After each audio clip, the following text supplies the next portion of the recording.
नमस्कार दोस्तों, मेरा नाम सुरेश है और ये YouTube की मेरी पहली वीडियो है। यहाँ पर हम सीखेंगे कि हम विंडोज़ 11 में लारावेल कैसे इंस्टॉल करें। तो लारावेल को इंस्टॉल करने के लिए हमें रिक्वायरमेंट रहती है कंपोज़र की। तो मेरे सिस्टम में कंपोज़र ऑलरेडी इंस्टॉल्ड है। आपके सिस्टम में है या नहीं जानने के लिए आपको टर्मिनल पे कंपोज़र कमांड लिखनी पड़ेगी, फिर एंटर प्रेस करके आपको पता लग जाएगा कि कंपोजर है या नहीं है। तो मेरे पास ऑलरेडी इंस्टॉल है, तो मुझे ये लिखा हुआ आ रहा है सारा कुछ, इसमें कमांड्स वगैरह और उसका वर्जन। तो आपके पास नहीं है तो आप उसको इंस्टॉल कर सकते हैं। गूगल में आप सर्च करके कि कंपोजर डाउनलोड, तो ये सबसे पहला लिंक आएगा आपके पास getcomposer.org। इस पे क्लिक करेंगे तो यहाँ पे कुछ कमांड्स आएंगी जिनको आप एक एक करके कॉपी कर सकते हैं और अपने टर्मिनल में पेस्ट करके ये आपका इंस्टॉल हो जाएगा। तो मेरे पास ऑलरेडी इंस्टॉल है, तो हम लारावेल इंस्टॉलेशन की साइट चलते हैं। तो पहले तो आपको उस फोल्डर में आ जाना है जहाँ पे आपने लारावेल इंस्टॉल करना है। तो मुझे इंस्टॉल करना है इस फोल्डर में, तो मैंने लिखा cd और फोल्डर का पाथ और मैं उस फोल्डर में आ गया। अब कंपोजर इंस्टॉल लारावेल इंस्टॉल करने के लिए ये कमांड लिखेंगे हम, composer create project space Laravel slash Laravel और आपके प्रोजेक्ट का नाम। तो मैंने अपने प्रोजेक्ट का नाम रखना है यूट्यूब ट्यूटोरियल। तो अब एंटर करने पर ये न्यू प्रोजेक्ट क्रिएट कर देगा आपका। आप ये कमांड्स यहाँ पर देख सकते हैं, laravel.com जो इनकी ऑफिशियल साइट है और यहाँ इनकी डॉक्यूमेंटेशन है। तो ये इंस्टॉलेशन का प्रोसेस लिखा हुआ है यहाँ पर। इसमें इंस्टॉल करने के दो वेज होती हैं, तो मैंने ये फर्स्ट वाला ट्राई किया है इंस्टॉल करने के लिए। अगर आपको बार बार ज़रूरत पड़ती है तो आप ग्लोबल लारावेल इंस्टॉलर इंस्टॉल कर सकते हैं और उससे न्यू ऐप क्रिएट कर सकते हैं। तो यहाँ पे इंस्टॉल हो रहा है।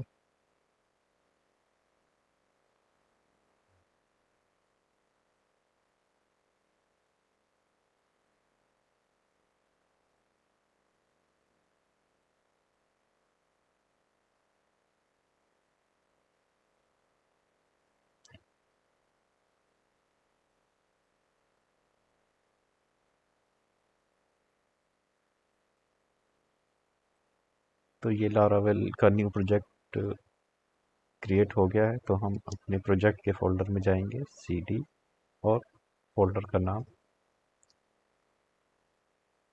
तो ये हम यहाँ पर आ गए। इसको हम VS कोड में ओपन कर लेते हैं, एक बार इसका स्ट्रक्चर देखते हैं कैसा है। तो VS कोड को हम डायरेक्ट टर्मिनल से भी ओपन कर सकते हैं। तो हम उसके लिए कमांड होती है कोड, और उसके साथ अगर हमें कुछ फोल्डर भी ओपन करना है उसमें, तो हम उस फोल्डर का पाथ दे सकते हैं। तो अभी मुझे करंट फोल्डर ही ओपन करना है, तो मैंने डॉट लिखा है तो वो करंट फोल्डर को ओपन कर देगा VS कोड में। तो ये VS कोड ओपन हो गया है। तो ये है इसका स्ट्रक्चर। तो यहाँ पे राउट्स में जो भी राउट्स हैं वो मेंशन होते हैं। रिसोर्सेज में हम व्यू से रिलेटिव फाइल्स रखते हैं। ऐप में हम अपने फंक्शंस वगैरह, मॉडल्स, कंट्रोलर्स, ये सब रखते हैं। और यहाँ पे माइग्रेशंस और सीडर्स होते हैं। इन सब के बारे में हम आगे डिटेल में बातें करेंगे। तो अभी के लिए हमने ये इंस्टॉल कर लिया है, तो हम एक बेसिक इसमें ऑथेंटिकेशन सिस्टम बना के देखेंगे। तो पहले हम इसको रन करके देख लेते हैं। रन करने के लिए हमें क्या ज़रूरत होती है, क्या कमांड की कि php artisan serve, ये हमने लिखा और एंटर कर दिया। तो यहाँ पे ये आ गया लोकल होस्ट का एड्रेस 127.0.0.1 कॉलम 8000। तो इसको लोकल होस्ट 8000 से भी एक्सेस कर सकते हैं। तो ये लारावेल का लैंडिंग पेज जो भी उन्होंने कंटेंट दिया है न्यू प्रोजेक्ट में वो आ गया है। तो ये कंटेंट इस पेज से आ रहा है वेलकम डॉट पी ये, और इसका राउट यहाँ पर मेंशन है। तो यहाँ पे देख सकते हैं व्यू फोल्डर में welcome dot blade dot P file उन्होंने एक्सेस की है।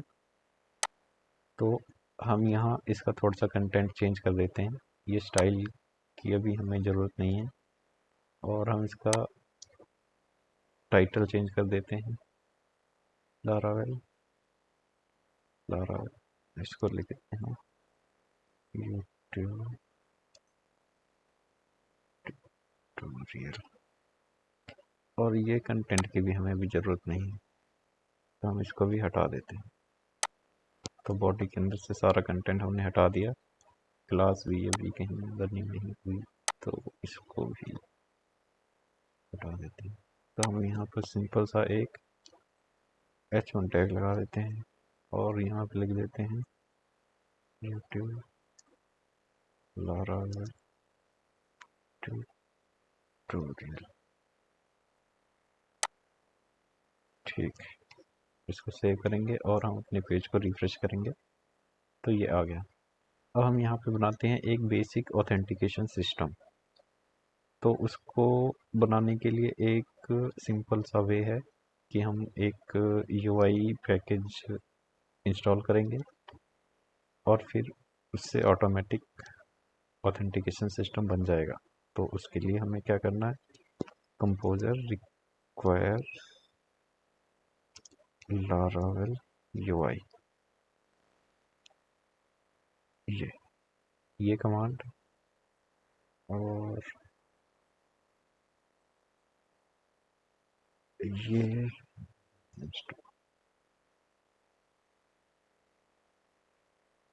इंस्टॉल हो गया है। अब हम UI क्रिएट करेंगे। इसके लिए हमें चाहिए होगा PHP आर्टिजन UI बूटस्ट्रैप। हमें करना है इसमें बूटस्ट्रैप का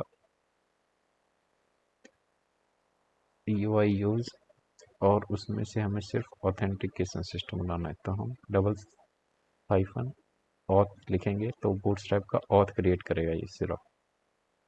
बूटस्ट्रैप की जगह हम रिएक्ट और व्यू भी यूज कर सकते हैं, वो रिक्वायरमेंट के हिसाब से जिसमें आप बनाना चाहें उसमें बना सकते हैं। तो मैं बूटस्ट्रैप में बना रहा हूँ। अब मैं एंटर करूँगा तो ये आ गया, और उसके बाद ये कह रहा है कि npm इंस्टॉल और npm रन dev, दो कमांड्स। तो हम पहले इसमें करते हैं npm इंस्टॉल, तो ये npm के पैकेजेस इंस्टॉल करेगा जो रिक्वायर्ड हैं।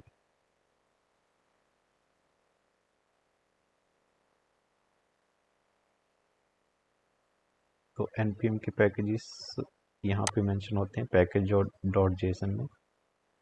तो उसके लिए ये बूटस्ट्रैप और ये बाकी पैकेज ये रिक्वायर्ड थे कंपाइल करने के लिए, तो इंस्टॉल हो गए हैं। तो अब हम करते हैं npm रन। अब यहाँ पे उसने बोला है कि npm रन dev करना है, बट हम dev करेंगे तो ये चलता ही रहेगा, बंद नहीं होगा, और फिर बंद करेंगे फिर हमें प्रोजेक्ट बिल्ड करना पड़ेगा। तो उससे अच्छा है तो हम बिल्ड कर लेते हैं, ऑलरेडी कंपाइल हो जाएगा सारा कोड।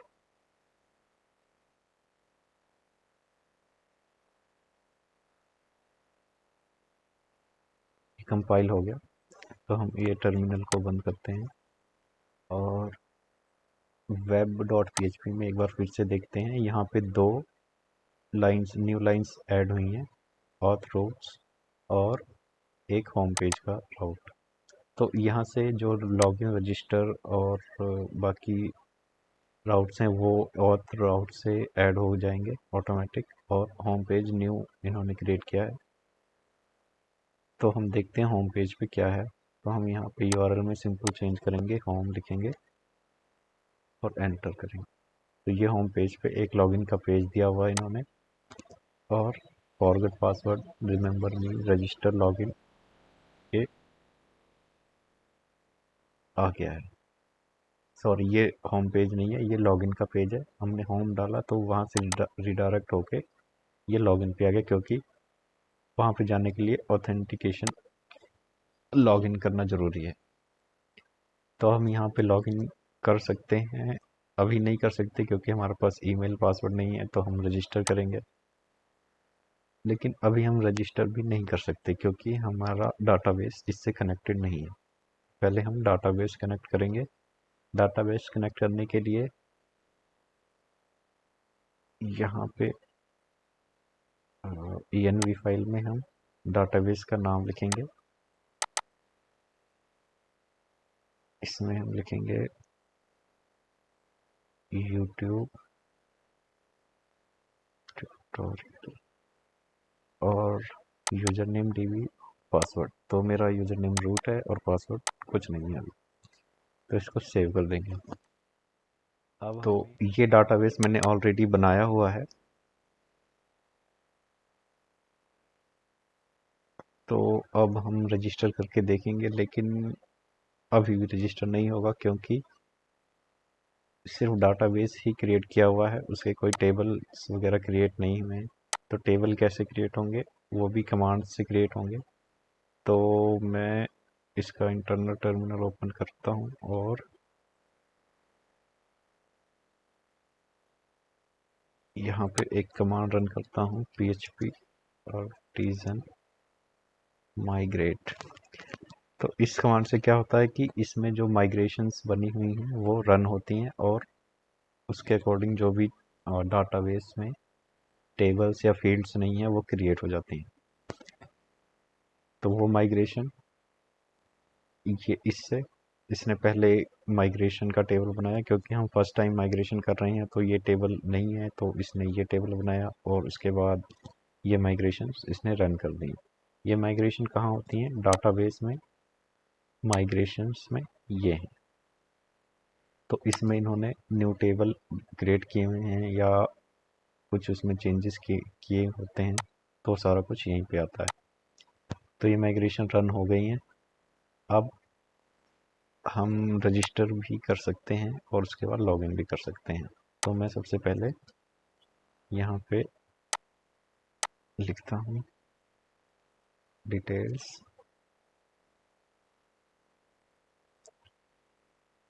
और यहाँ पे पासवर्ड 1 2 3 4 5 6 7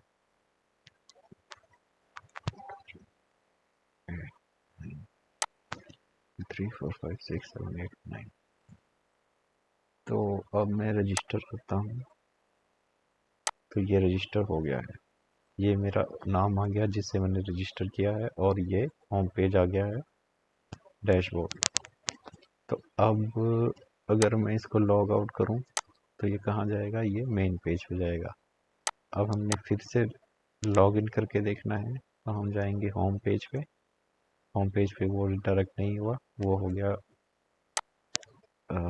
लॉग इन पेज पे रिडायरेक्ट। यहाँ पे हम अपने ईमेल डालेंगे जिससे हमने रजिस्टर किया था, या हम कोई गलत ईमेल डाल देते हैं। पहले देखते हैं, इन्होंने वैलिडेशन भी लगाई होगी। और यहाँ पे अपना पासवर्ड डाल दिया हमने। लॉगिन करेंगे तो credential do not match our records, ठीक है। तो आप देख सकते हैं कि ये सब कुछ रेडीमेड बना के ही देते हैं। तो ये लॉगिन हो गया है।